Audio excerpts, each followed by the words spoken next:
political gridlock on Capitol Hill may be jeopardizing the fight against Russia in Ukraine. Right now, Ukrainian President Volodymyr Zelensky is in Washington pleading for Congress to approve more military aid for his country. Next hour, he's scheduled to sit down one-on-one with President Biden. This morning, he met with senators and House members arguing that the political bickering over Ukraine aid is exactly what Vladimir Putin wants to see. And yet, so far, Republicans seem unmoved. Some GOP senators even walked out of their meeting. Also today, we have newly declassified U.S. intelligence about Russia's strategy and why the Kremlin is aiming for a winter stalemate. We have CNN chief congressional correspondent Manu Raju. He is on the Hill, along with CNN reporter Katie Lillis. Manu, let's start with you. I mean, as we await this White House meeting, what are you hearing on the Hill? Yeah, nothing has changed. In fact, the stalemate persists, and there are real fears that there's aid to Ukraine. Even the supporters who back aid to Ukraine believe that this will drag into next year, despite the urgent pleas by the president of Ukraine, who is poised to leave Capitol Hill empty-handed. He met behind closed doors with Senate Republicans and Senate Democrats, trying to make his case about why aid is needed. I'm told that he told senators he expected that they would eventually come through, and he indicated that the money would be looked at. There'd be significant accountability in Ukraine for federal dollars. Then he met with the Speaker of the House and the House Democratic leader. But the fact of the matter is that Republicans are still insisting that there needs to be a deal to deal with the southern border with Mexico, to tighten immigration restrictions. They said that must come first before they agreed to approving aid to Ukraine, even as there is no path for a deal on immigration, as the two sides remain badly divided.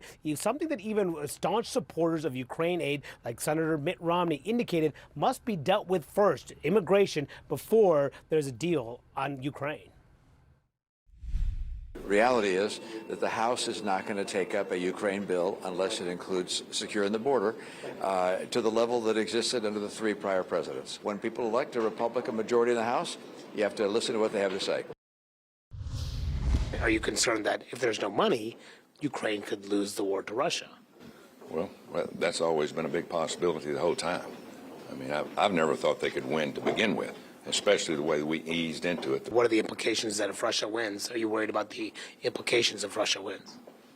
Well, everybody keeps saying they're going to continue to go across Europe. I mean, they can't beat Ukraine on the eastern side. How are they going to continue to go the rest of the way through Europe? I've never believed that scenario. I think it's a good selling point to send more money. So you're hearing the divide within the GOP side. Some, like Tommy Tuberville, saying no more money at all for Ukraine. Others saying at least there needs to be a deal on border security first before agreeing on aid to Ukraine. But there is no deal in sight between the two parties on border security, which is why President Zelensky, despite these urgent appeals, leaving Washington without any aid. Unclear when and if that may happen.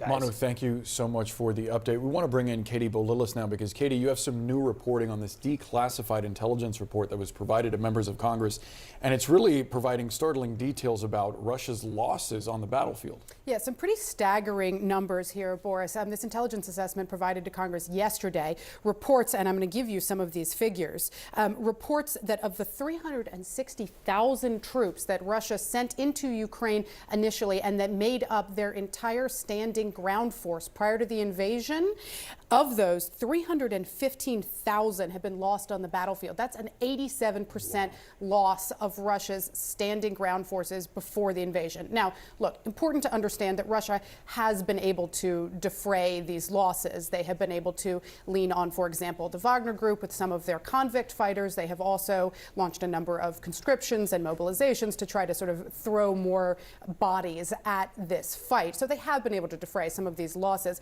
Still, this assessment warning, and again, I'm going to quote from this directly, this assessment warning that the war has sharply set back 15 years of Russian effort to modernize its ground force. So huge and important figures. But again, I think very important to be reading this in the context of what Manu has just been telling us, of course, which is that the real peril for Ukraine here is that U.S. funding may run out. And so I think you're going to hear these sort of staggering numbers, these Russian losses really talked about as evidence that, look, the Ukrainians are capable of exacting costs against the Russian military if they are provided with the military support to get it done. Yeah. Yeah, Putin's sort of hoping that maybe they can wait this out and sort of get through the winter and, you know.